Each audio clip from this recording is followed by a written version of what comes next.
வணக்கம் நண்பர்களே, நான் Manikandan. This is Mani's travels with hope. இது மாதிரி தொடர்ந்து பல வீடியோக்கள் வரப்போது. அதுக்கு நீங்கள் செய்ய வேண்டியது எல்லாம் நம்ம சேனலில் சப்ஸ்கிரைப் பண்ணி ஆதரவு கொடுக்க வேண்டியது மட்டும்தான். இன்றைக்கி இந்த வீடியோவில் நம்ம பார்க்கக்கூடிய தகவல், புதுச்சேரி அப்படின்னு எடுத்துக்கிட்டால் ரொம்ப நாளாகவே ஒரு கோரிக்கை அப்படிங்கிறது இருந்தது. புதுச்சேரிக்கு வந்தே பாரத் ட்ரெயின் வேணும், அதே நேரத்தில் பெங்களூருக்கு தினசரி ட்ரெயின் வேணும் ஆகிய இரண்டு கோரிக்கைகள் அப்படிங்கிறது ரொம்ப நாளாகவே இருக்குது. ஆனால் இப்போது புதுச்சேரியிலிருந்து சென்னைக்கு தினசரி ரயில்கள் அப்படிங்கிறது இருக்கிறது. பெங்களூருக்கு ட்ரெயின் இருக்கா அப்படின்னு கேட்டால், வாரத்தில் ஒரு நாள் இயங்கக்கூடிய யஸ்வந்த்பூர் வரைக்கும் போகக்கூடிய ட்ரெயின், அது திருச்சியிலேருந்து விழுப்புரம் விருத்தாச்சலம் வழியாக சேலம் போய் அங்கேருந்து தருமபுரி வழியாக செல்லக்கூடிய ட்ரெயின்.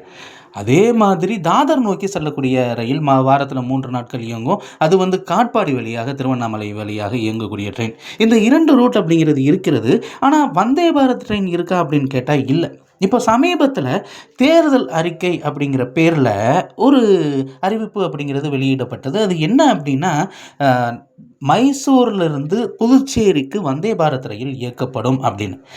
என்னை பொறுத்தளவு இது தேர்தல் அறிக்கையில் வெளியிட்டிருக்க வேண்டிய அவசியம் அப்படிங்கிறது கிடையாது. அது என்ன அப்படின்னா, நாங்கள் வந்தால் வந்தே பாரத் ட்ரெயின் வரும் அப்படிங்கிற கான்செப்டில் இருக்குது.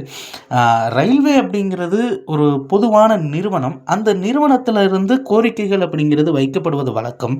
அந்த கோரிக்கைகளை நிறைவேற்ற வேண்டியது தான் அரசாங்கத்தினுடைய வேலையாக இருக்கும். அப்படி இருக்கக்கூடிய சூழ்நிலையில் எப்படி நாங்கள் ஆட்சிக்கு வந்தால் இந்த ரயில் வரும் அப்படிங்கிற மாதிரியான ஒரு அறிவிப்பு அப்படிங்கிறது தேர்தல் அறிக்கையில் வந்திருக்க வேணாம். சரி, வந்துருச்சு. இதை நம்ம எப்படி எடுத்துக்கலாம் அப்படின்னா, விரைவில் மைசூரிலிருந்து புதுச்சேரிக்கு வந்தே பாரத் ரயில் வருவதற்கான வாய்ப்பு இருப்பதாகத்தான் நம்ம எடுத்துக்க முடியும். ஏன்னா சென்ட்ரல் கவர்மெண்ட்டுக்கு இன்னும் காலம் அப்படிங்கிறது இருக்கிறது, 2029 வரைக்குமே.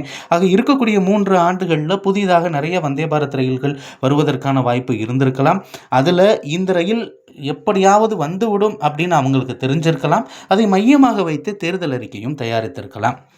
எப்படியோ விரைவில் அப்படிங்கிற கான்செப்டில் தான் நம்ம வர வேண்டியது இருக்குது. கூடிய விரைவில் புதுச்சேரிக்கு ஒரு வந்தே பாரத் ரயில் வந்தால் நல்லாயிருக்கும். அது தேர்தல் அறிக்கையாக இருந்தாலும் சரி, எதுலையாக இருந்தாலும் சரி, எங்களுக்கு தேவை ரயில் தான். அடுத்த ஒரு வீடியோவில் பார்ப்போம். நன்றி.